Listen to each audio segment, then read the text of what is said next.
In this tutorial, I'm going to talk about the Boolean operations, how we create what we call a union, a intersection, and a difference between objects. It can be either surfaces, polysurfaces, or solids that you can make Boolean operations. So I'm going to start by creating two spheres. So let's take this sphere here, and I'm going to place it in 0, like this. Okay, and let's say I want to switch all four viewport to shaded mode automatically. Instead of going one by one, I can go here where it's written shaded viewport. I'm just going to pull the toolbar, and there's this third icon, and you just right click to shade all viewports at the same time. Okay, no, it didn't work. It wasn't this one. Sorry, set all viewports. This is the second icon, I mean, sorry. There you go. And now I'm gonna split in its midpoint at 0, like this. So if I go in a wireframe, we can maybe press F7 to remove the grid. There, we can see the line that is going through. And I'm going to trim it like this. Okay, so now I only have a hemisphere. Okay, so I have one here, and I'm going to make a mirror of it. So I just go here, make mirror,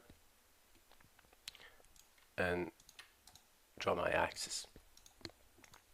All right, so now I'm going to make, I'm going to bring this one inside like this so that they intersect one another. And I'm going to make copies. So I just copy 1, 2, and 3. Right click to complete the task. I'm going to take this and I'm going to make another copy, and I'm going to bring them down like this. I'm going to zoom extend all viewports, and we have a better view of these two viewports. I'm just going to extend a bit more these viewports. So I just want to focus on the top and the perspective viewport. All right. Okay, so I'm going to look at the first case. I'm just going to select these for now, and I'm going to hide them. And I just want to focus on these three.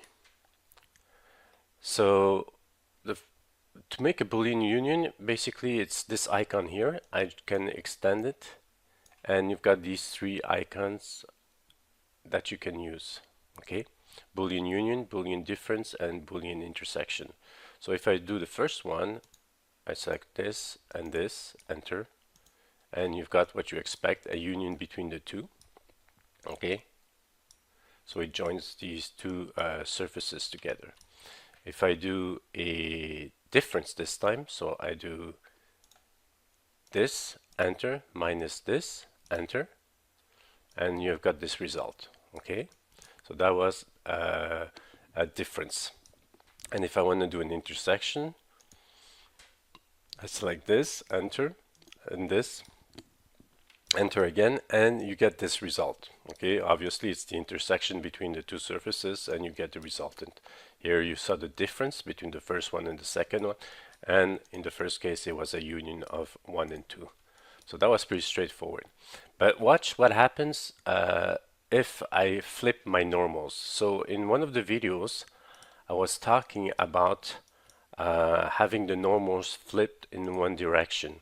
So if I select, for example, that surface, and I bring my cursor on analyze direction, you see that the normals point outside. Okay, they will always, in most cases, I would say they point outside like this, and it's the convention, and you want to keep it that way to avoid any unexpected result. So what do I mean by that? Let's take a case, for example, where I can check again the direction of my normals, and we know that they're all pointing outside. You know, that's not a surprise. But let's say I'm going to flip this one, and I change its direction. So I just left click and I change its direction. So I've got one that points outwards and one that points inwards. And I'm going to do the same here. Just go here on analyze direction, and I just left click to change its direction, and then I right click to confirm. And I'm going to do the same here. So I just show its normals, I just left click to change its direction and right click to confirm. So in these three surfaces, they're all pointing inwards and these ones are all pointing outwards. So check this out. If I do the same operation this time and I do a Boolean union, so this and this, enter, you get this result. It looks like it's a difference, like the second case. If I do now a difference between this, enter, and this, enter, you get an intersection. And if I do an intersection, I take this, enter, and this, enter, you get another sort of, well, you get another difference. So really pay attention sometimes when you use operations, especially with the Boolean operations. There are certain functions that will be affected if the normals are not flipped in its proper direction. Okay, so sometimes you're going to have to use this tool, the analyze direction, and it will help you avoid any unpleasant surprises like that. Okay, so pay attention to that, but I would say in most cases you won't face any issues. But if you've ever happened to make a Boolean operation in one of those exercises and you're not getting the result that you were hoping for, it has probably to do with the normals in the way they're pointing. Okay, so just pay attention to that, please. All right, hope it was helpful. Thanks.